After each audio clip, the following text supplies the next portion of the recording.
Anime is a Japanese colloquialism. This is a chicken salad sandwich on a bagel. I'm going to review it. The industry can fucking burn if it's going to have these terrible ideas, you know? Maybe the industry deserves to die. Look at these fucking idiot teenagers. This punk bitch motherfucker. I am a human machine. Can't fucking do it anymore. Hello and welcome everyone to the new episode of Feeding the Content Machine with me, Whatta, and with me is my usual co-host.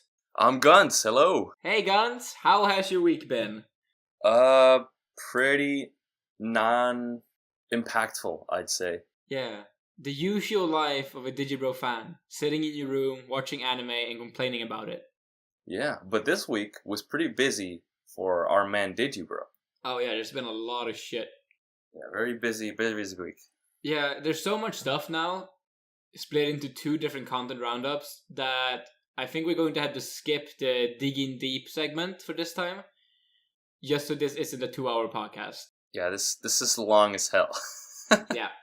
And since we don't have any guests to introduce this time, let's just go right into the content roundup rundown, the main segment of the show, where we go over all of Digibro's content and comment on it in a format that is better than YouTube comments.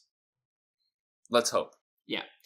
So, we've already discussed a lot of the things on this last content roundup, because we've been a bit desynced with the roundups due to the fact that I made my own roundup last time in a rage fit. Due to the fact that Digi didn't do his on time. Yeah, but now he's promised us that they will be on time, and they so far have been, so I believe in our man. Okay, let's see how long that keeps up. Yeah, let's indeed see how long it keeps up. First on the list, we have the Hunter x Hunter video, The Beauty of Chaos. Yeah, I mean, this is the third video in the series of my favorite anime videos that he's doing on his main channel. I love this series. I think he finally needed to do these, and they're great, all of them. Yeah, the Hunter x Hunter video is really interesting. I love Davu's editing on it. I know a lot of us talked about the editing in the Discord about how Davu really worked with slow motion effects and slowing down time to really showcase how in the Ankemera arc there is a lot of slow down stuff in it. Yeah. Now the interesting thing about this video is that I haven't seen Hunter x Hunter yet. So I mean the video was a slight spoiler. But it drew me to actually want to start the show eventually, even though the length still scares me. But you know, that's what these videos, I think that's their biggest strength for me personally, is the fact that they make the show that they're talking about very interesting and very fascinating and make me want to start watching it. Yeah, and they also really show you why you would like a show rather than just, oh, you like this show. It's not like that. It's like a very detailed explanation of why someone would like this show. Because they're telling us why Digi likes these shows. And a lot of us have very similar taste to Digi. So I've seen Hunter x Hunter. It's one of the few shows that are really long that I just sat down and streaked in a week. Oh, wow. So I spent a lot of time streaking the show.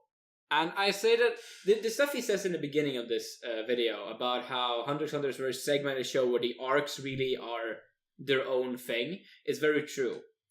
And I'm actually not the biggest fan of Hunter x Hunter, the show, because of some arcs I really, really despise. So the opening arc of Hunter x Hunter, for example, is one of the ones that Digi doesn't talk about that much in this video, because it's really, really standard shonen and not that strong. It has a lot of interesting fights in it, but it's not this incredible thing. That's what drew me off from the show when I started watching it, because I've dropped it 2 episodes in, or I have it on like a pseudo on hold, but not really kind of thing. Because those 2 first episodes, they didn't do anything for me. The show really picks up when you get to the York New arc. Which is the big arc with some really interesting villains and our main characters really coming to their own. And you start... The power system has been established really well at this point due to the tournament tower arc, or whatever you would call that. Where they really start introducing Nen, which is the main power system. And then in York New is the first arc where Nen is already established and used effectively throughout the entire show. So once you leave York New, you go into the Greed Island, which is this stuck in a video game isekai arc. and then you go further to the Chimera Ant arc, which is the big arc that Digi talks about in this video. And what Digi really captured is how the Chimera Ant arc has so much build-up for this insanely good showdown that diegetically just takes really little time, but is a lot of episodes, right? A big thing that a lot of people are pushed away from Hunter x Hunter is the build-up to the Chimera Ant arc. That's what a lot of people dropped the show, and a lot of people say that was like their least favorite part. I've heard this. Because the pacing gets a bit slower. But it's also really dense in the case of how much shit they're building up. Because the Chimera Ant arc is a very different thing from the Greed Island arc or the York New arc. The way that the powers are used, and especially the nature of the enemies, is very different. Because the Chimera Ants are a very special type of enemy. This is not like a Dragon Ball situation where you get a new bad guy and he's basically just another dude who punches hard. They're taking it a lot of steps further. Yeah, okay. So a lot of the points Digi makes in the video are really, really cool, and I really appreciate the way that he likes the Chimera Ant arc. I just find it a bit sad that he doesn't address the final arc of the show in more detail. Because the show ends in a really good place, but the arc leading up to the end is some of my most hated anime of all time. Because from the Chimera Ant arc to the end, there's this big arc where a main character is a bit knocked out and not really that relevant. Okay. And we follow the main side character, Killua, and his sister on a special adventure. And this is where I feel that the whole Nen system goes to shit, that a lot of things are just ass pulls, that the whole thing is based around a weird Deus Ex character, that everything is fucking strange. And I was really hoping that Digi would tell me why he would like that part. Because I'm pretty sure that he said in other videos that he liked all of Hunter x Hunter, even if the Chimera Ant arc is his favorite. And the friends I have who like that part, they just say things like, oh, no, Kilo was still cool, I liked it, it was fun. Because they were the same kind of people who would like any shonen. Okay. And I mean, you were into shonen back then. No, I'm still into shonen. I like shonen. Yeah. I just don't like any shonen. I like good shonen. There's a difference, man. I guess. You can separate your later parts from Naruto from your Hunter x Hunter Chimera Ant arcs, okay? It's not the same shit. This is true. Separate your One Pieces from your Black Clovers. Yeah, dude. Yeah, I know you hated Black Clover. So did I. Oh, God. Anyway, yeah. I would really have liked a bigger detail on why Digi's into that arc as well. I'm surprised he hasn't talked about it before. Somewhere. Like, the arc is not as hated as I would like it to be. A lot of people just don't mind that arc. It is a very controversial opinion of me to say that arc is utter bullshit. But I've never seen someone defend it in a good way. And I really trusted Digi to be able to do that. To show me a perspective of why this arc might be good to some people. To give me understanding. But of course the nature of the My Favorite Anime series would be that he would talk about why something is his favorite. And if that arc really isn't a part of making it his favorite, then of course he's not going to talk about it that much. I just would have liked it. Yeah, but I mean, it's a 148 episode long show. Yes. You know, if what you like out of it is just like a 30 episode chunk, what is it? What are the other 110 or so episodes? What do they do to you? You know? Yeah. Are they also your favorite, or are they just irrelevant to this conversation? Yeah.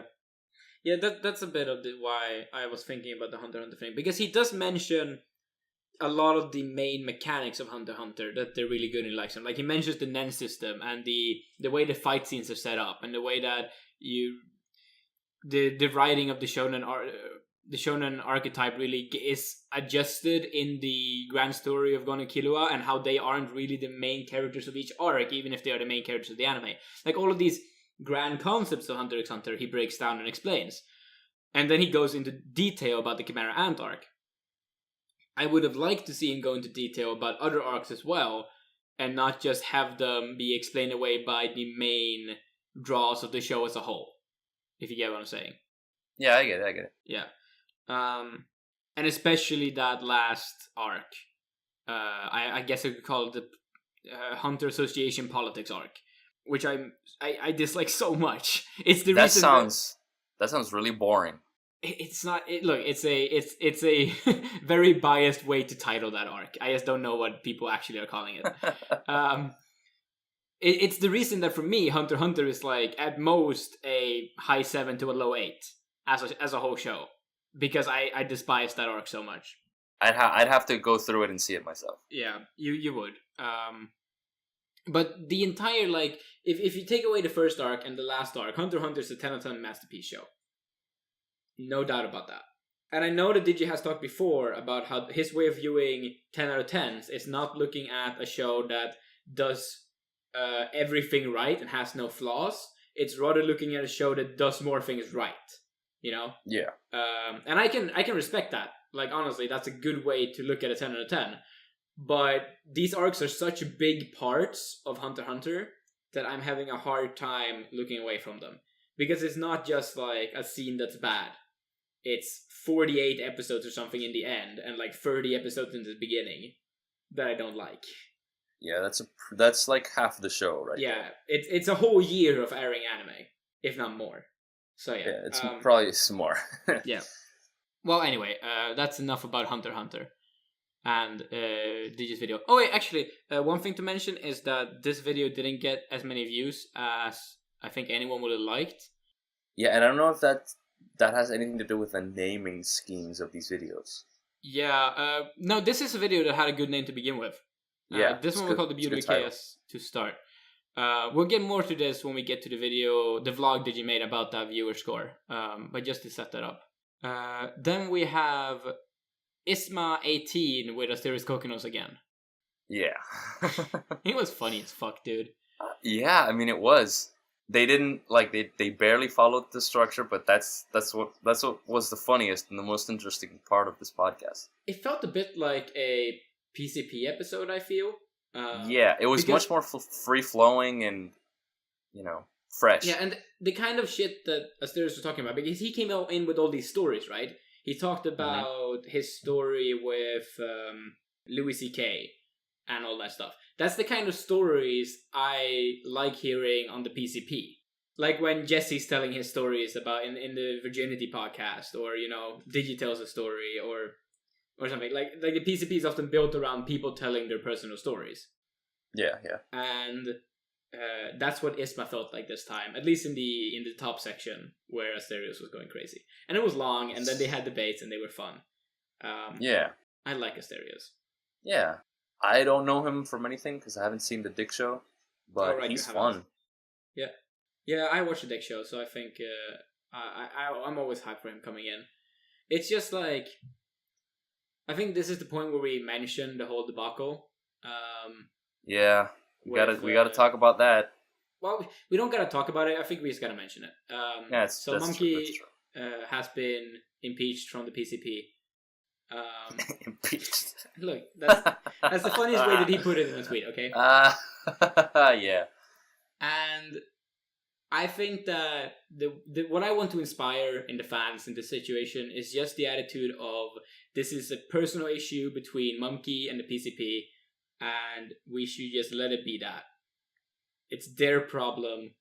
It's their discussion. It's between Monkey, Jesse, and the rest of the PCP. And also, in some case, these trolls who are fucking idiots. Who should be getting the shit that my mom... When I didn't behave as a kid, my mom would give me an internet ban. And I would not be allowed to go on a computer for a week. That's the adequate punishment for these people. They've been trying to get in the Discord and cause a ruckus. Yeah, fuck these guys. Fuck the trolls. Yeah. And... the ban hammer's coming down on them. Yeah, exactly. Hey, you're a mob now, so congratulations. I guess I banned the guy yesterday. Yeah, good job, Ghuntz. So this is really an issue that is not the fans' problem. So I advise all fans of the PCP and of Digibro to just lay down and let things play out and just keep enjoying the content that you enjoy, and that's it. Yeah, this is not going to affect content distribution or exactly. or scheduling or anything like that. The only thing that happens might be that Isma won't happen because of this. If it doesn't happen, I don't mind too much. It's 2 episodes. I can live without them. Yeah.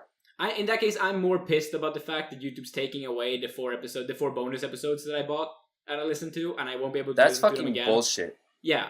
So I'm more pissed about that, okay? That's a bigger issue for me. Bonus episodes are great. Yeah. Yeah, the Yu-Gi-Oh! Duo is still one of my favorite things on YouTube, okay? They keep saying that they can't believe people... Like, that they can't believe how bad they were to, like, force people to watch that after buying it. That they felt bad for making the shit content. I love that shit content. I loved Monkey's, like, smug attitude when he was kicking Digi's ass. And Digi's just incredible... something else. Go by the bonus episodes. They're great. They showcase exactly what Yu-Gi-Oh! Is. Pretty much. And what it's like to play Yu-Gi-Oh!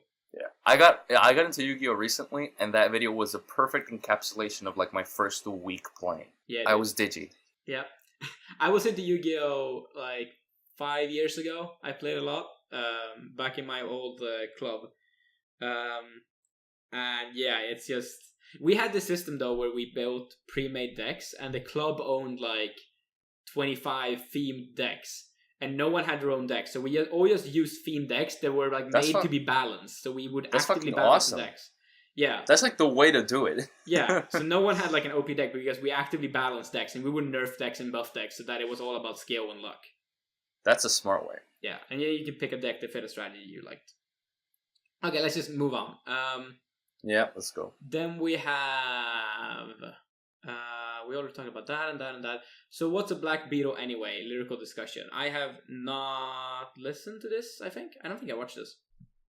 Wow. I watched this when it came out. That was like a while ago in my mind. I mean, yeah, if I were to just summarize it, it's quality turntable content, you know? He's still doing lyrical stuff. He's, you know... It's a Digibro video. I mean, I don't know what else to talk about. Yeah, I think I missed this one because it sounds like the lyrical discussion videos are some of the things I want to watch on Turntable. So I must have just completely missed this when it came out, which I'm a bit sad about. I'll watch it directly after recording this. It sounds like a good video. This is the video about that song that came out last year. It's called Black Beetle or Black Beatles or something. Yeah, I really. The song itself sucks. I don't like the song at all. But I really liked the lyrical discussion video he did about it was this song that he said was about one thing, and then everyone was like, no, it was about him killing the dog, and Digi was trying to defend it. No, it's obviously not about killing a dog. Oh my god, yeah, I remember that. Yeah, that was a good video. I like that one. Even if I'm not into the music, it was a good like analytical point to fight these weird theories online. Well, yeah, this Black Beetle video is also like that. Like, even if I don't particularly like the music, the lyrical discussion itself goes into like the background of the creative process of the song and the artists of the song, and it's full encompassing discussion. Yeah, that sounds like great stuff. Great. Then we have J.J. Abrams is perfect to direct Your Name.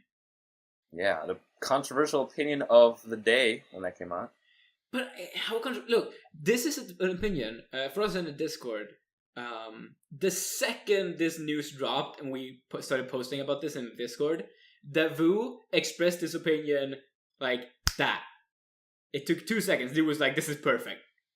It's the two hype machines of normies coming together to create the most normie thing of all time." And I was like, of course. Of course, Dabu, you're fucking right. And then it goes 3 days, and then Digi posts this video, and it's like, I have this controversial opinion. And then Dabu is like, hey, this was my shit. So I don't know if they talked about it, or if like they both came to the same idea. It would just prove how perfectly they would work together if they both had this idea instantly.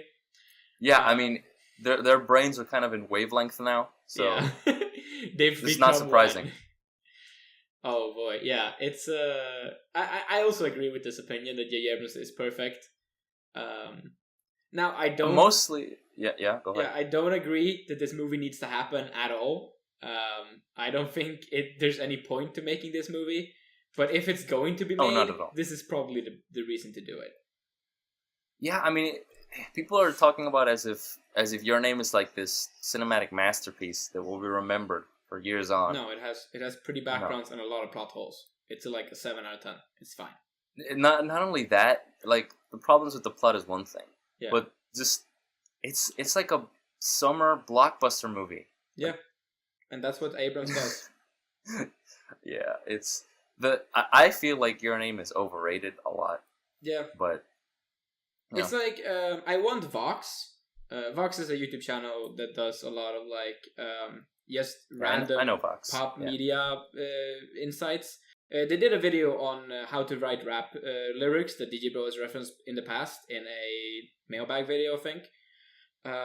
It's a channel I like a lot. I want them to make a video in their Overrated series about Your Name.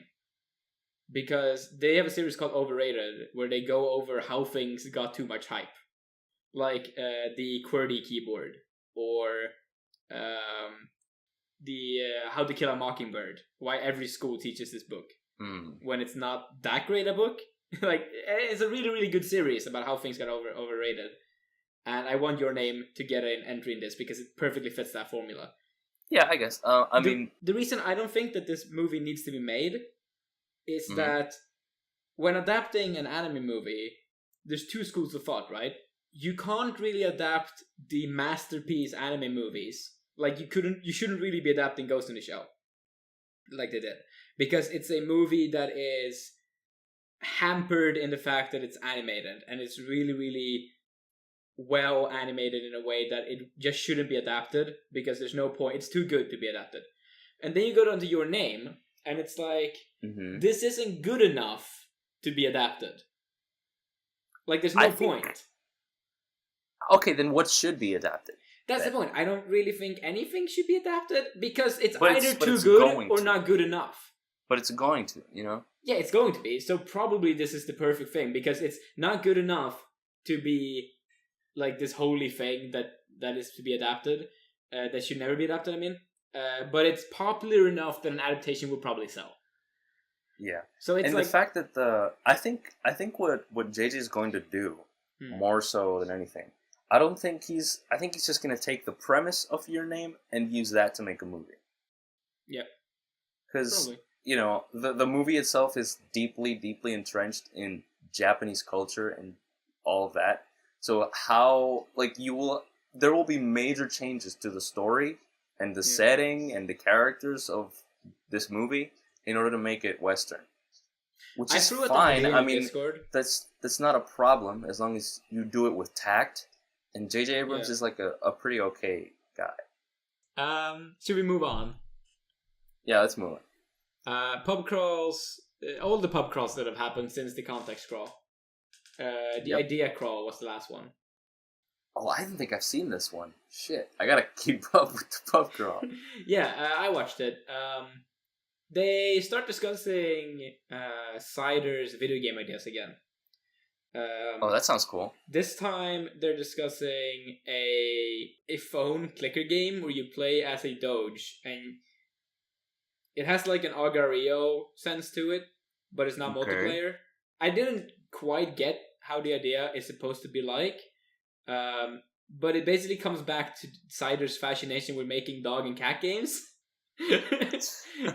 Like he has this idea before where he was making a game about dog philosophers fighting cats, and he was making he was like, this game's creation is progressing at the speed that I can generate dog and philosopher puns. That's hilarious. Yeah, or was it cat and philosopher? Was it cat philosophers? I don't know, man. Oh yeah, it was like Nietzsche. It was like Nietzsche or something. He had a lot of puns, and they were cats and dogs, and it was great. I think and then Digi said that he really wanted some fan to just make a compilation of all the great video game ideas that Cider has tossed out in different pub crawl episodes. Because everyone knows they're great, but no one knows what episodes they're in, and because you don't really listen to the pub crawl twice, you don't really remember them in detail. Like, for example, there's this one idea he had about different elemental worlds and going around to them, and then you like steal the powers of the bosses you fight, but you can fight them in any order. So depending on what order you play the different worlds in, you might get different powers in different orders. And also, a rival character is also playing the game at the same time. And so if you go to the ice world, the rival character might go to the rock world and take that power, so you can't get that power anymore. And then in the final fight, he might have like the rock and fire and grass powers, and you might have like the ice, water, and electric powers. And you can't really control which one he's taking, and you have to prioritize which ones you want for the final fight. That's cool as shit. It's a really cool game. I have no idea what episode of Pub Crawl that's in, but it's probably my favorite cider game idea. That sounds kind of like Mega Man, like in the same vein of that. Yeah, but like way cooler. You go way through. More, yeah, of course. So that's cool. Yeah, that's cool. I am into that. So that was basically the main point of the last Pub Crawl. Pub Crawl's great as always. It was a bit longer this time. I like that. They forgot to end it at 45 minutes, I think. Sometimes that happens. Good. Anything else to say? But I guess no, I didn't watch it. Moving on. Digi may do. Yeah. Digi may do League of Legends live. Yeah. This I did not watch this. I listened to it though. I watched like the start of it, and then I started listening to it. Look, the production values were fucking dog shit on this one. It was close to unwatchable. Yeah, it looked like absolute ass.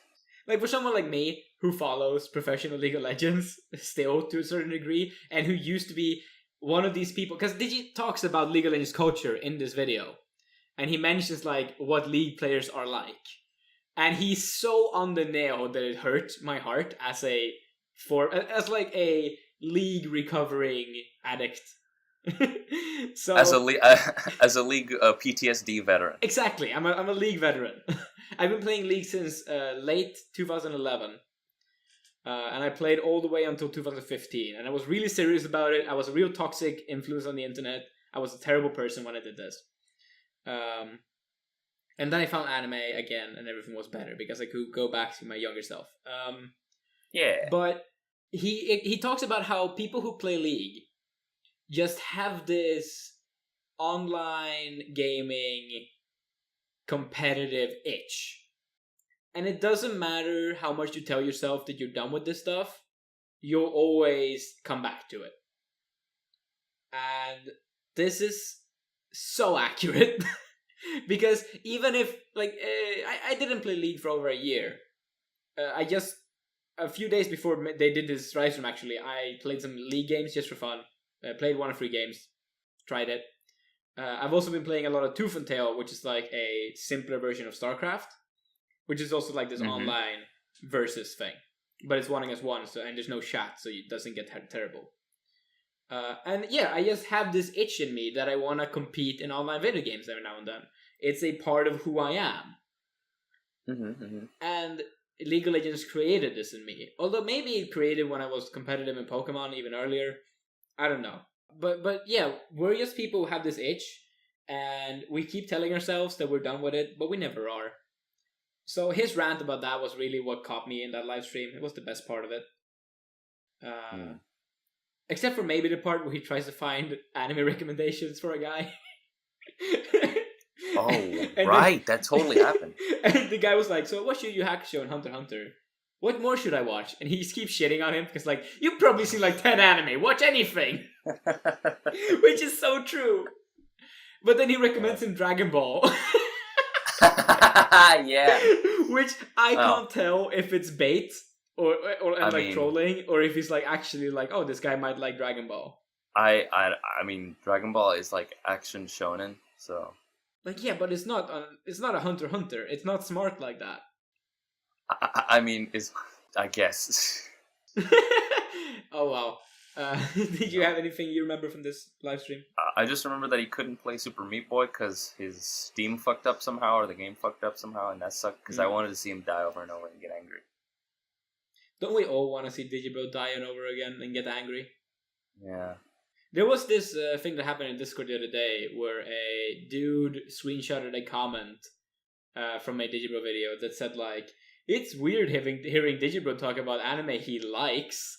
Oh, and right. the Wu instantly said like, "Here we have another new friend who coming in straight from the SAO video," because literally like 80% of Digibo's content is talking about anime he likes. Yeah, his comment section is absolutely unreadable now. Yeah, because all the good commenters are in the Patreon Discord. Yeah, it's the only people who actually give a shit about his content. Everyone who wrote good comments this year. Yeah. So, fuck. Yeah, Digibo's comment sections have really gone to shit since the Discord was created. I mean, which is good because it kind of contains all the shittiness to that. Yeah. So. But yeah, I was writing about this in the general chat the other day, that like, I can't read the Digibro comments anymore because there's not a single good one left. Everyone who wrote good comments is now in the Discord, and we're talking about it there, and the Discord is great. Yeah. So, yeah.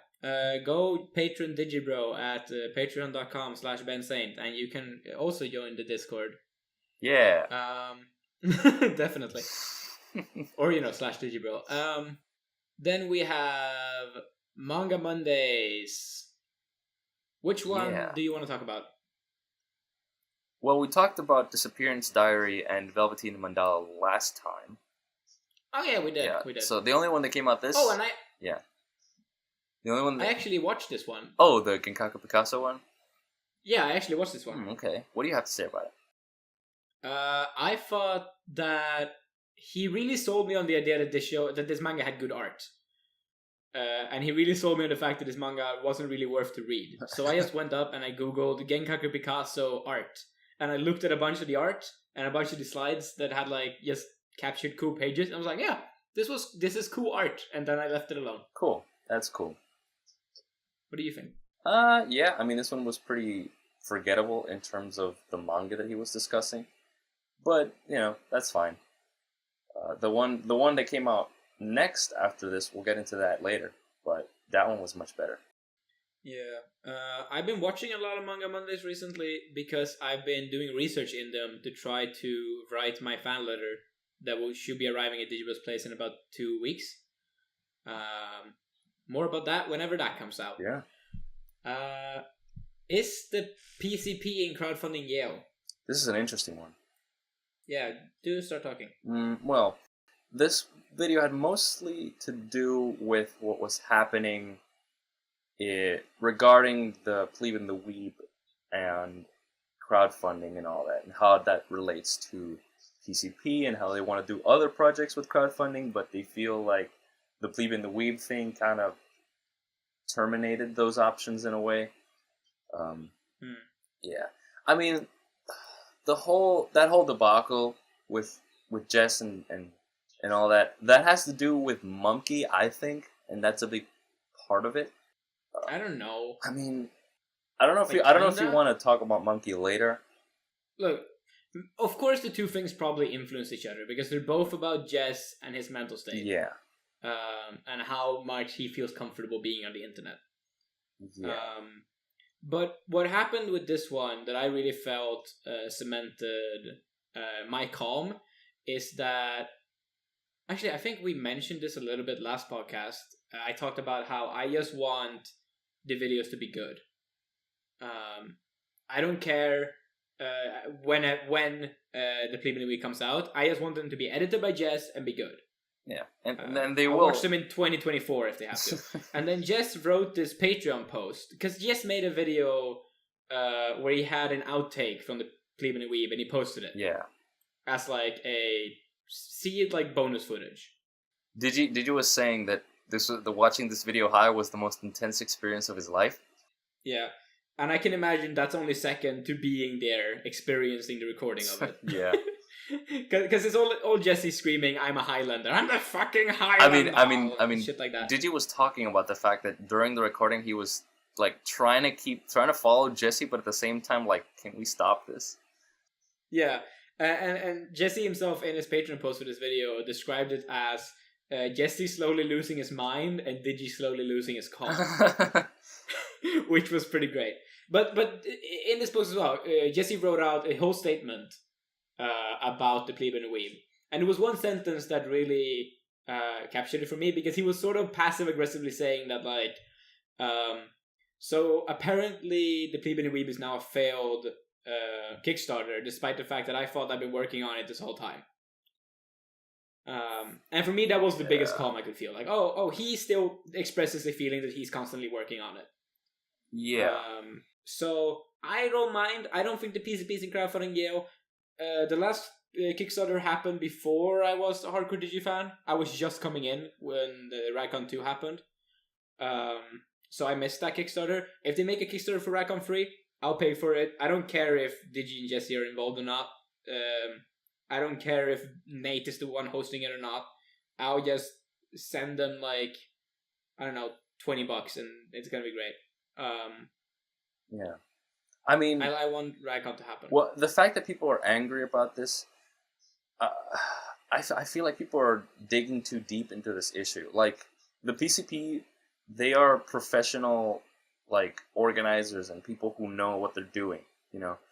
The Jesse problem was more so a personal one than anything. It has nothing to do with actual ability of organization or ulterior motives on the part of anyone, you know.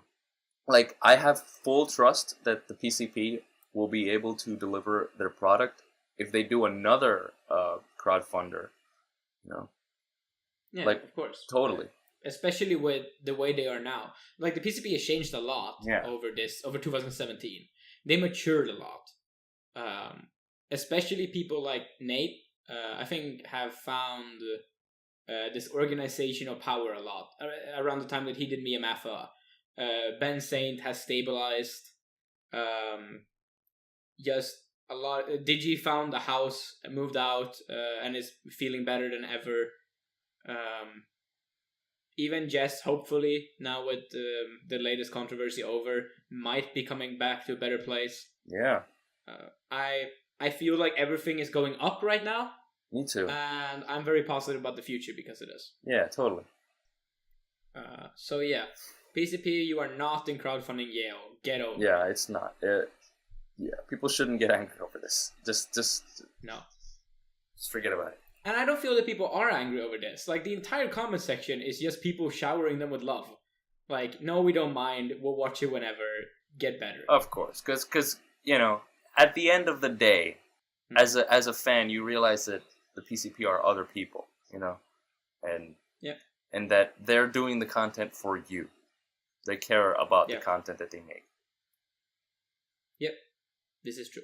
So, moving on to the next content roundup. Yeah. Old Ass Album Cast, Francis the Mute. This one was a great one for me. This was a great video, mostly because Francis the Mute is one of my favorite albums of all time, and watching Digi describe it in such an emotional way really sort of pulled me into the world of experiencing Francis the Mute for the first time, which, you know, related very well to how I experienced it for the first time. Yeah, I mean, it's a very weird album. It's a very impactful one if you've never listened to that type of music before. And yeah, I mean, this is pretty much just the same as the old ass anime cast, but with albums. And it does its job fine. Yeah, in the roundup he describes it as a spiritual sequel, which I think is really cool. Yeah. Now, I've never listened to Francis the Mute, so I couldn't really relate that much. I thought it was fine, the video. It's an old-ass album cast, like, I'll listen to it, it's fine. But I know Digi and I have some albums in common, like things that we value a lot and really like. And one of those is The Father of Death by the Protomen. The second album by them. And I really hope that's in this series. Because if I can get Digibro talking for like 40 minutes about The Father of Death, Protomen Part 2, that would be an out-of-body happy experience. Because that's like one of my top 3 albums, along with Saint Elsewhere by Gnarls Barkley and Gay and Dead by Digi himself. Like, those 3 are my favorite albums of all time. Wow. If he will talk about that. Yeah. Oh boy. He hasn't said what albums are going to be on, right? No, he hasn't. It's just albums that meant a lot to him. But if you go and look at the video My Music History, I think you can get a lot of hints there. Yeah. you can most likely find sort of what will be on this cast. Yeah. Anything else to say? No. It's pretty straightforward. Then hype it up, yeah, boy, baby! Because we're moving into our favorite thing this is, on the After Dark channel. Yes, this is our both Whatta and my favorite thing in the After Dark channel by far. I think. Yeah. Yeah. The Finish or Fail 2017 anime. Oh boy, we're getting it every third day now. You know, we said in like the first or second episode that this was dead. We were predicting it. Yeah. And I feel like when he started the video saying that we're not dead, Finish or Fail isn't dead, I felt like he was speaking right to me and calling me out for my bullshit. Me too. I know, because on one of the live streams, one of the Patreon live streams, I wrote this long thing where I was like, Digi, just admit that Finish or Fail is dead. Just admit it. Don't string me along anymore. I remember that. Don't keep my hopes up, because it's just hurting me. And he was like, bitch, it's not dead. It will come out. And I was like, yeah, dude, sure. Yeah. And now it's out. It's happening. It's structured. It's got a schedule to it. It's got a format. It's Mason everything. Half of it. It's everything I've ever wanted. It's great. Yes. And we got the best rant of all time, which is the best meme of all time, where Digi watches 10 seconds of Fuka and then goes into a rant about the state of the anime industry. He's like, can you believe that people sat down and like spent time and money? They probably weren't paid that much, but they spent like time of their life making this show. It blows my mind. And all the patrons just start cutting this behind other anime, like, let's watch Space Patrol Lyrical. I can't believe people spent time and money animating this. Dude, It's my favorite meme. The fact that he gets up and leaves the video playing, I fucking keeled over laughing. It's so good. Like, he can't even get himself to pause the damn thing. It's too much effort. Like, I don't even know why I like Finish or Fail so much. Yeah, me neither. It's just like, there's nothing more cathartic and emotional than just hearing his opinion on airing anime. Like, it's not even airing anime. It's like, or like was airing a while ago. Yeah, like anime. sorta still half kind of relevant, but not really. Yeah. It's great. Yeah. Especially when he goes into a rant about Akka in The Light Side. Yeah. He shits on Akka for exactly the same reasons that I shit on Akka. And he just feel this joy of like, yeah, someone else thought Akka was fucking boring. Yeah. I mean, this episode still hasn't come out by the time we're recording this, so probably next week, around the Wednesday mark. That's when the second... We're recording this on Sunday. Yeah, we're recording this like probably a few hours before episode 3 of Finish with Falcon. Yeah, and this one's supposed to be Dark Side. So what I'm talking about is, of course, Digi updates his my anime list, and you can kind of get a preview of what the episodes are going to be about. So that's also cool. Yes, it's like whenever Digibro updates his my anime list, the Discord goes into full like leak mode, and we just I just found this new thing. It's like the stalker threads on A, where you just try to figure out the secrets behind the scene. Yeah.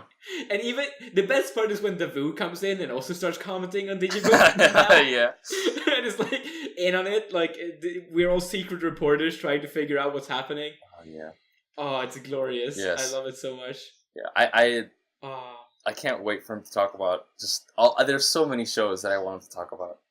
Well, your main one is Princess Principal. Princess Principal, yes. I am excited about that one because that was my anime of the season, probably of the year so far. So, I can't wait for that one. I can't wait for him to watch Sakura Quest. And be bored. I hope he hates it. And then I hope he hates it. He probably I hope he hates will be it. Bored. Look, every time I go into Finish or Fail, I keep sitting there and I'm like a sports fan cheering for my team, like, yeah, I hate this show, or oh, I like this show. and it's not always like I'm cheering for the opinion that I have. Sometimes I just cheer for the opinion that I predict he will have. Yeah. So, for example, I love the show Alice the Zoroku. Me but too. I'm cheering for him to take that show apart and shit on it so hard. Why though? Because I yearn for him to just call it Elfenlied and Oh no. completely hate it. You know how shit like some parts in the first half of that show are. I like the first half is so much worse than the second half. Yeah, the second half is like perfect. And I think there's no way he watches that show, right? I mean, I don't know if he has it on. He has it on the light side. It's on light side. Yes, so there might be a chance because May is there. She might just call it cute and want to continue watching. Yes, that's what I'm hoping for. Because if we can get him talking about the final scene, the great fight scene where the old man fights the fantasy world. Yes, which is the best fight scene of the year so far. It is fantastic. Oh boy, yeah. Okay, let's talk about the nature of how it's structured, because obviously you know there's a dark side and then there's a light side, and they're very different. Mm-hmm. Which one are you more hyped for? Okay, the dark side. I'm hyped for the dark side because I am into because this is like old Finish or Fail. This is like 2016 Finish or Fail, where he's losing his mind in his room, talking about existential shit while watching anime and shitting on it with like all the emotion and none of the care. It's great. This is like the 2016 Digi that I wanted to see again.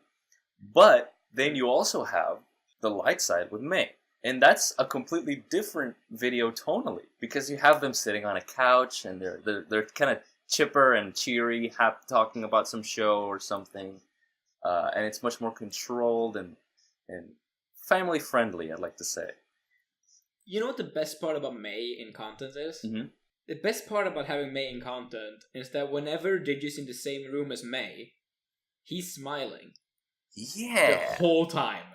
Like in his new mailbag videos where May helps him open post, it's like a kid at Christmas and he's smiling and he's constantly happy. Yeah. In the videos where he's doing Finish or Fail with May, it doesn't matter how much he's shitting on a show like Aka, he's smiling the whole time, looking completely cheery and happy. Of course. In like Digi May Do, he sounds like he's smiling the whole time. Yeah, he really does. May just makes Digi this giddy little kid. Whenever he's with May, it's like when he's constantly watching Ponyo. That's and that's what the light side benefits from. You know, they're watching like good stuff. They're talking about scenes in like a more wholesome manner. While the dark side, you just get whatever, like anything that could come, you get it on the dark side, and that's why I like the dark side more. It's unhinged, it's sort of uncontrolled, but the light side is very comfy. Yeah, the light side is comfy. So I like both. I love both. I love Finish or Fail. Look, the dark side is your popcorn entertainment. The light side is your eating a box lunch entertainment. Yeah. Like, does that make sense? Yes, that does make sense.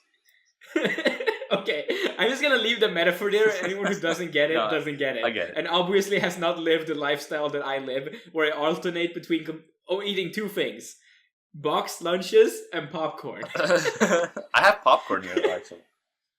Oh, I also have popcorn in the kitchen. I'm just not eating it right now because I'm recording audio. Yeah, of course. Like a lot of the times in Discord, I'm just talking about the glory of half popcorn, and people are not agreeing with me. But that is the best thing ever. So Digi May's Pokemon Journey, Mewtwo Strikes Back. Yeah. Oh, this is so good. Yeah. This is good, but mostly because I've never seen any Pokemon movie, and I'm not into Pokemon at all. So this is just kind of like a review podcast of a movie I've never seen. Oh no! You miss all the goodies. No, but I don't want to see it. This is childhood enforcement. Yeah. This is like childhood glorification. Yeah, this isn't for me, but I can understand why. I was the biggest Pokemon nut, dude. If you watch a lot of Digi's content where he talks about himself as a kid and how big he was into Pokemon, that is like when I first knew the Digibro was like the guy I wanted to be a fan of, because it just felt like, oh fuck, that was me, man. I took punches for Pokemon. I would scream about how good Pokemon was, and I didn't give a shit. I was also like the kind of bully nerd who doesn't go into the corner, but instead stands in the middle of the class and explains to everyone why they're wrong. Okay. So you're like that. You're like that hot-blooded nerd. Yeah, exactly. And I would not take shit from anyone. And I'm like, if you're not like me, you can just go away, okay? I don't even need you to be my friend if you're not cool like me. That's awesome. If you're not into Pokemon, I don't need you. Like, the best friend I ever made as a 10-year-old was a guy who just walked up to me and was like, I heard you play Pokemon. I just got Platinum. Help me. And I made him, like, the greatest Pokemon nerd of all time as well. And we were best friends. It was awesome. So, I used to watch the original Pokemon movie in Dutch. Because when I was really small, like 4 years old to 7 years old, I lived in the Netherlands. And that's when I first got into Pokemon. And I had it on VHS. I had the original Pokemon movie. And on the European versions of this, that 10-minute cut that is not in the American release is in the European one. I never knew this was not a thing in America, that they cut that out. Oh, right. Yeah, you talked about that. And also, Digi in this podcast talks about a lot of the jokes of the English dub, right? And how the English dub is such a big part of him for this movie. For me, the Dutch dub is such a big part of this movie. Because, and later on also the Swedish dub. Because, you listen to this, right? He talks about how they're Vikings. Team Rocket. Oh, I was wondering, like... Team Rocket dresses up as Vikings. Okay. Now, I watched this in the Swedish dub and the Dutch dub. What fucking jokes do you think they made in that thing? There's nothing they could do. Like, imagine they're talking Swedish and then Team Rocket shows up, and in both the Japanese one and the English one, they make these silly accents. And in the English one, it clearly is supposed to sound like the Swedish accent that goes a little bit like this. This is the very overdone Swedish accent. And Team Rocket does something a bit of that style. In the Swedish dub, everyone is talking regular Swedish, and then Team Rocket goes in, and they try to make the most American Swedish accent of all time. Like, it's an accent of Swedish that sounds as American as possible, and it was just like a direct shoe thrown at the Americans. Like, fuck you guys. And of course they can't make the Minnesota joke, because no one knows about, ice hockey teams in America. We just think of our own ice hockey teams. Mm-hmm, mm-hmm. So instead, Team Rocket says something like, what do you mean extinct? We've always been around here. Oh my god. And also, when Digi said that the Minnesota joke, I didn't know it was because of the ice hockey joke at first. I first got that later on in this podcast when he mentioned the ice hockey team. Yeah. I thought it was because all the Swedish immigrants live in Minnesota. Like, back in the late 19th century, over 1 million people emigrated from Sweden to America, and they all started living in Minnesota. I mean, maybe... That's what I thought was the joke. Maybe that's why they call it the Minnesota Vikings? Yeah, of course that's why. I just didn't know. Oh, but maybe it is... So it's all connected. Yeah, it's all connected. It's all connected, man. But yeah, what I was mostly confused about is that they spend this whole time praising this movie to heaven and beyond, and then they give it a 7. I mean, that's what you're gonna get with Digibro. I know that, like, it just felt like they were talking about it like an 8 or a low 9, or at least an 8, and then they just give it a 7. I'm like, maybe I was feeling like they were talking it up more than they actually were. I didn't feel... Maybe my own childhood. I didn't feel like they were talking it up. I thought they were talking up the Pikachu thing at the beginning much more. Yeah, and that got a 9. Yeah. I felt like they were talking up the movie as well, though. Okay. But I'm so hyped for the next one, because that's my favorite Pokemon movie. That's also Digi's favorite Pokemon movie. Yeah, it is. And when I heard that, I was biking, listening to this from my phone. You were Viking? I was biking. Biking on a bike. Fuck you. I was biking, listening to this, and I heard him say, like, oh yeah, next time we're gonna cover the second one, my favorite. I just stopped, and I was just shaking, like, yeah! The second Pokemon movie! I owned the third one on VHS, and that's the only one that I remember. Yeah. That's like the... A lot of people like the third one. Yeah, a lot of people like the third one. I don't. I really don't. I hate Entei as a character in that one. Oh. Fuck. I really hate the third movie, okay? I don't remember it at all, so... Oh. Yeah. But a lot of people liked it. The soundtrack's really good for it. And then we get, after the third one, we get into all the movies that everyone just calls bad. Oh, they're gonna have to watch all of those.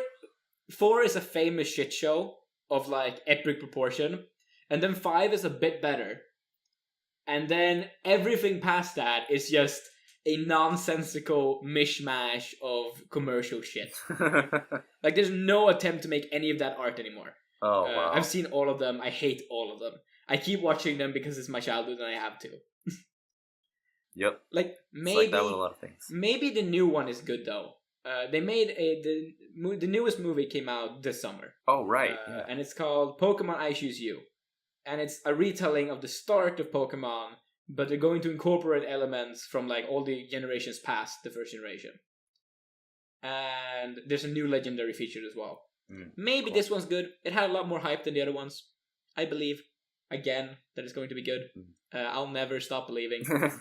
You think it's going to be like the same as the Sun and Moon show? Maybe. No. Actually, no. It's going to be more like X, Y, and Z, I think. Okay.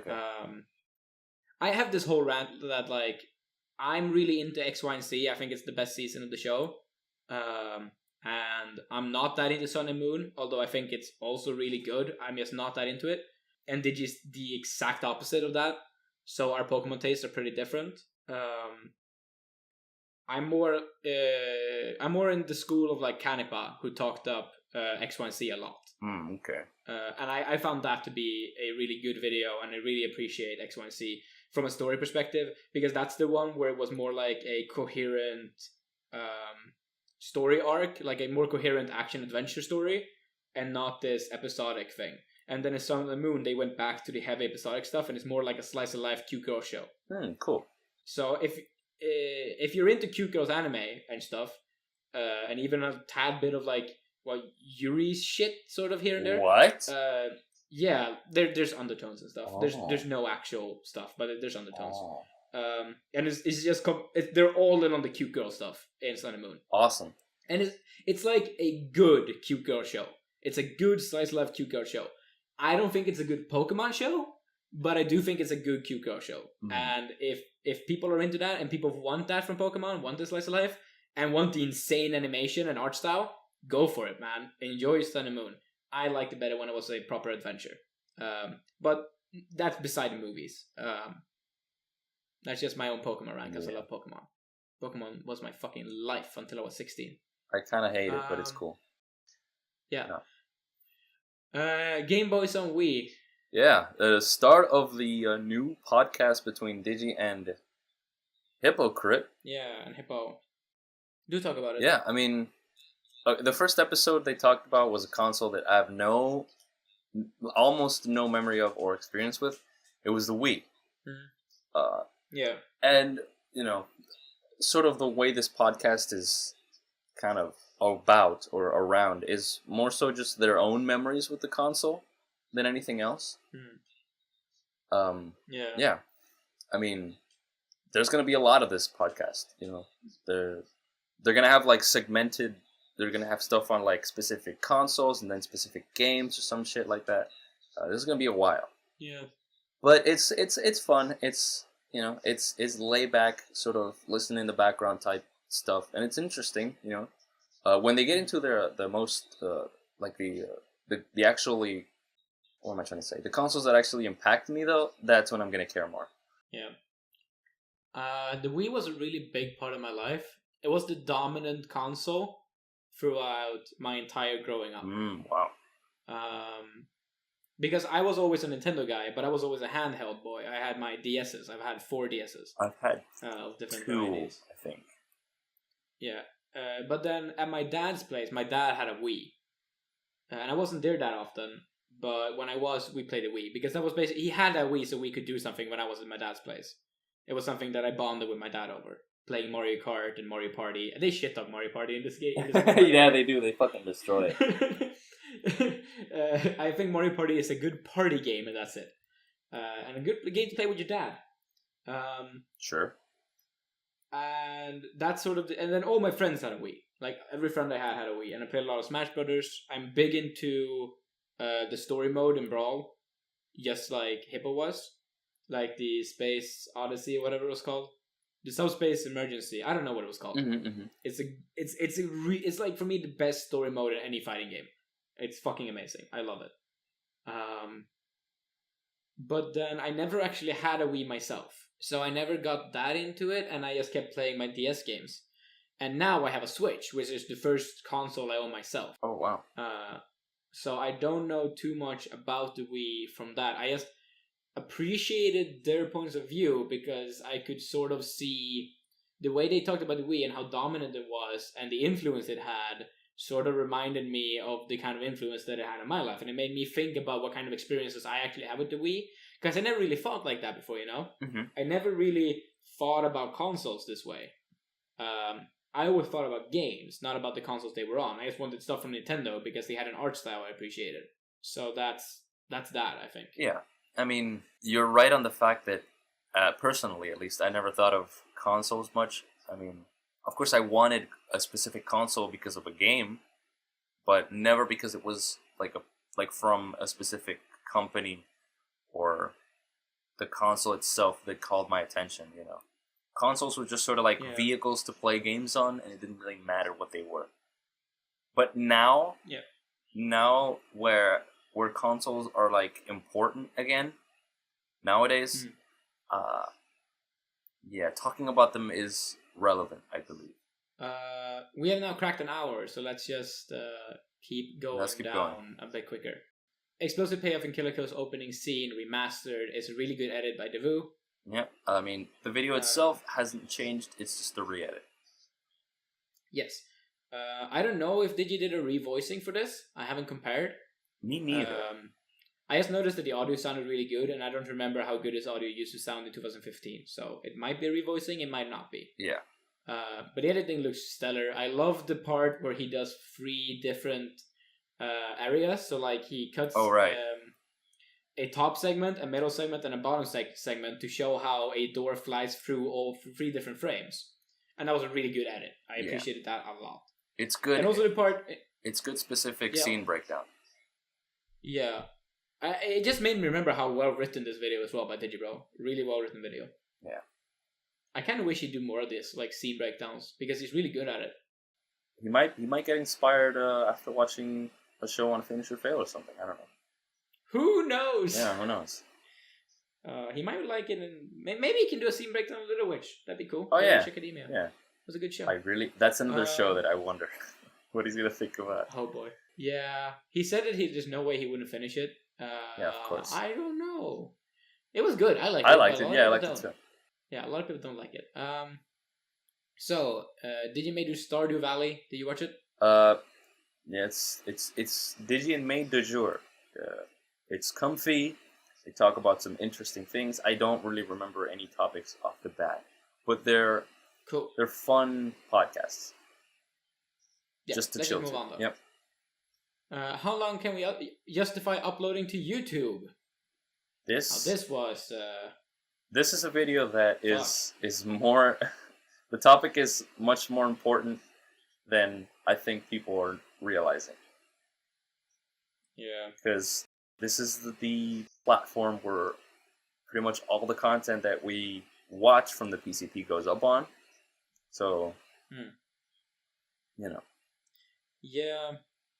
It's like, for me, the big issue with trying to find a competitor for YouTube is just who would do it. Who would create this competitor website?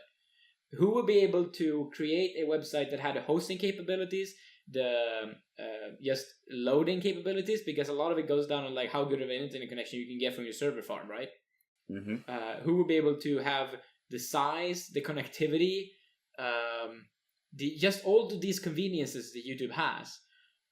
Who'd be able to do that?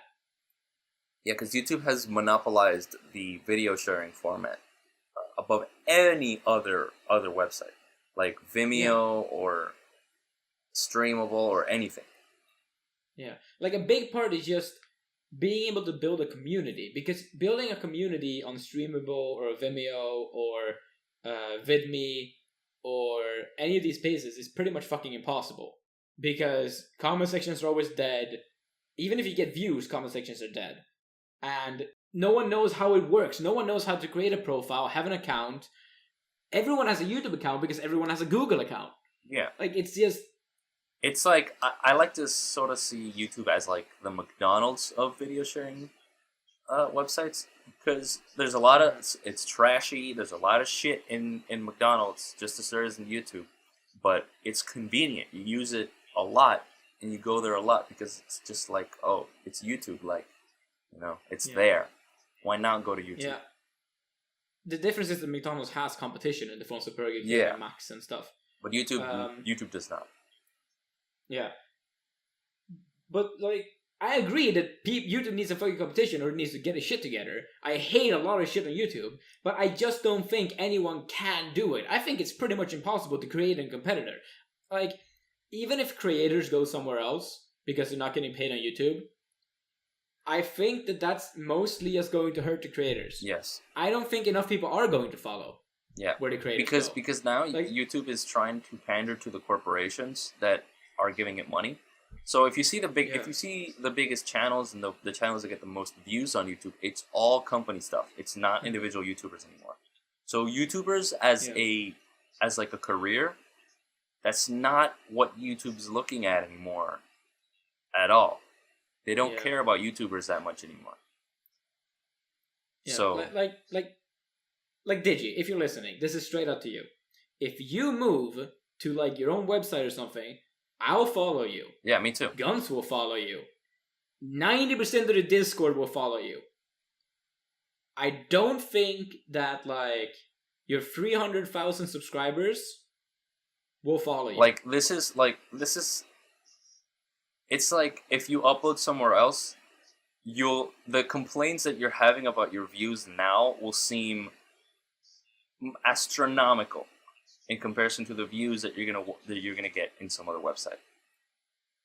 Like the 53,000 or whatever that you're getting and you're complaining about, you're gonna get like maximum 10K, if even that. The thing that I think is not addressed enough is that even though YouTube doesn't have competition, a lot of YouTubers have competition. And, for example, Digibois has competition in the form of Mother's Basement, Gigak, Arcada, Canipa, all these people. And if Digi leaves, and even if like Digi and Gigak leave, enough of their fans don't care enough to just not start watching Mother's Basement instead, if he stays. Yeah. You need so many people moved in uniform that I think that the only way this is going to work is if you make a union. Like you make an actual old school workers union. And that's never going to happen because YouTubers don't like each other enough to make that. Yeah. I think that the whole YouTube drama trend that's been going on and everywhere on YouTube, which is fucking cancer, I think is the main linchpin allowing YouTube to have its shitty business practice. Because YouTubers have been tricked into disliking each other, which separates them. And then they can't come together for common action against YouTube, the real fucking enemy. Yeah. If we have people like fucking Leafy or iDubbbz or I don't give a fuck having all this fucking YouTube drama, and if this is the constant trend on YouTube, it sets a standard where a lot of drama happens. Like, not drama like the PCP drama that just happened, because that's just their shit that is personal because people were actually friends and know each other. No, I mean drama between people who don't really know each other, like the shit that happened before with like calling out all of these anime YouTubers. Yeah. Anime YouTubers don't like each other. So why would they make a union together? Yeah. I mean, I think the other YouTubers don't like each other, yeah. So why would they make a union together? Anime YouTubers and video game YouTubers don't even know about each other. Anime YouTubers and like vlogging YouTubers or the makeup YouTubers who do makeup tutorials, they're a massive part of YouTube. Like, all of these people need to come together, and it's not going to happen because they don't like each other enough. Yeah. I think the main thing to note about YouTubers and the nature of YouTubers is the fact that they're going to behave differently because it's them full on camera in front of thousands and hundreds of thousands of people. Like, this is not in a performance as an actor, or this is not through the eyes of like a celebrity news outlet or something. It's not that, you know, like if you talk about a regular celebrity, it's not them actually engaging with their community and being themselves on camera every day. Whereas with YouTubers, you get, since everything's more like personal and like related to real life, people have much more, the drama weighs more onto these people because it's like if you insult your content, they're insulting you personally, and they take that to heart. But I think it's also like making drama on YouTube is a quick way to grow on YouTube. Like when Digi made his drama video, everyone who was mentioned gained 1,000 subscribers. Yes. Recently, Total Biscuit had some minor drama, which he just ignored because he's cool like that. But like a whole bunch of channels were created from the fact that they were trying to call out Total Biscuit on his drama, and then they had a career after that. Yeah. Because they made a name for themselves calling out this guy, and now suddenly they have an audience and they start making video game videos because the people who watched that drama were people who cared about video game videos, and now they're YouTubers with like 10,000 subscribers. Yeah. And then they're gonna be like, oh, if I call out another guy, I can grow even more. Yeah. So this drama keeps continuing, and YouTubers just like the stars in the universe, they're constantly expanding from each other instead of unifying. And this is only giving power to YouTube. Yeah. So fuck drama, unify, and set some fucking standards. That's the only way that YouTube will ever be able to change this way. I don't think that because if you have like 100,000 YouTubers with more than 100,000 subscribers in one organization, and they set a demand, or they will move to another website, then you can actually have a situation where shit happens. Because if you make that demand, then a website will be able to be created where you can host shit, because that's a large amount of people with a large amount of audience. That's the amount of audience you need to create a new website. Yeah. And then you have fucking leverage over YouTube, because that's the amount of people that you could leave to actually hurt YouTube. Yeah. If like all the anime YouTubers, if you manage to get every single anime YouTuber to go together, you even get the small guys. Like you even get people like Seiko Cat and like 10,000 subscriber people. You get everyone, and you make a demand to YouTube. They're not gonna care a shit because anime YouTube is not a big enough part of YouTube. You need to get all the YouTubers. Unboxing is a bigger part of YouTube than anime YouTube. Yeah, you need to get all of YouTube, all of the YouTubers. Yeah, which is never going to happen. Yeah, it's never gonna happen. So it's bullshit. It sucks. I don't think it's going to go away, and I don't think we can do anything about it. Yeah, I think YouTube's just gonna keep getting worse until it reaches a point of annoyance and like corporate bullshittery that will be unprecedented, and people will keep using it because it's the only thing that's available. Because you know, and nothing else, no one else can create. No, because how many like videos of people calling YouTube out for their bullshit have there been? Thousands. Yeah, hundreds of thousands. It's been a big trend on YouTube since 2010, and or even earlier. It's just and YouTube has just gotten worse structurally and management-wise over the years, like worse, like much worse. So I remember YouTube back when I started on the website. There was this guy called the Will of DC, and he was good friends with Raveling Johnson and some other popular YouTubers, and he had a show called YouTube News where he would go over the subscribers list. And whenever there was like a new YouTuber with 1 million subscribers, he would be really happy for them and praise them. And there was like a list of the top 100 YouTubers, and he knew, and all of them knew each other. Yeah, because like that's how small YouTube was back then. People were too lax on setting standards for YouTube, and because people who were big back then didn't get their shit together, people now suffer. That's an interesting... I don't think it's fixable. That's interesting. I don't think it's fixable. Because demands were not set on YouTube back then.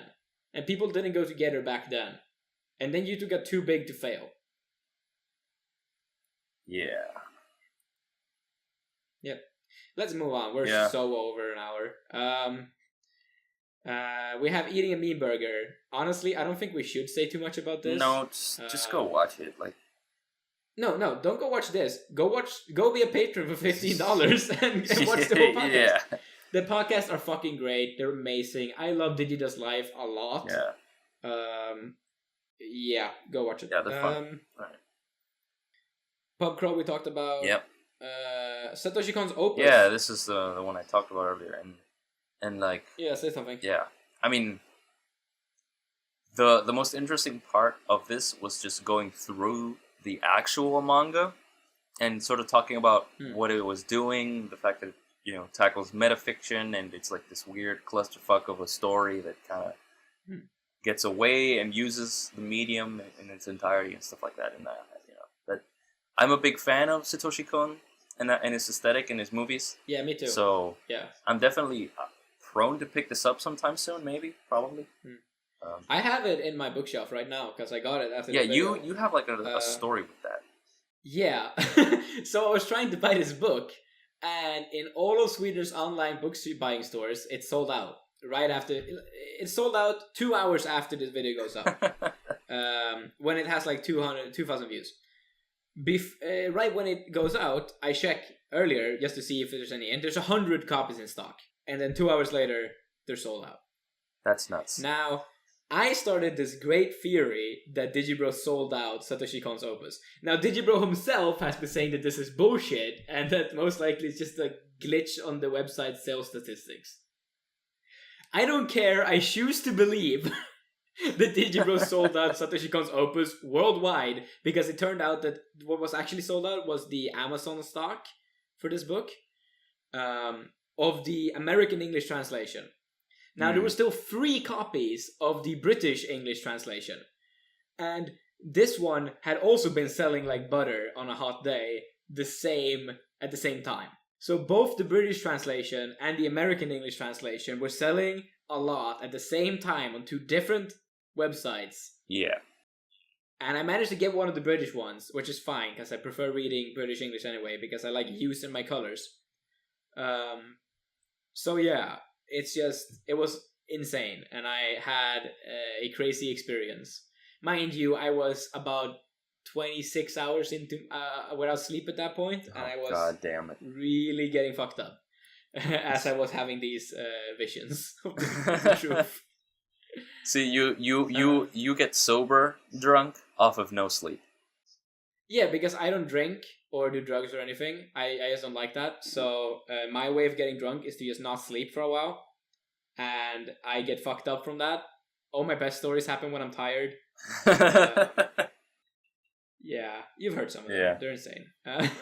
So yeah, I was having visions of the truth while not sleeping. Insomnia analysis is God-like. Yeah. So we already talked about Monkey, that whole debacle, so I don't think we need to comment on this. No. And that ends the content roundup rundown. Yeah. A title that is so good that I finally learned to say it. Yeah, well, that was long as shit. That was long as shit. We talked about the content roundups for an hour and 20 minutes, so this is gonna be a podcast, all right? Yeah. Great though. Yeah. Yeah. Any goss or news in the Digisphere? We talked about all of it. Yep. It was the Monkey thing, and it was the PCP and crowdfunding Yale thing. Yeah. That is the goss and news. Otherwise, nothing else. Yeah, that's it. So, we'll see you in the Discord. Yeah, next week.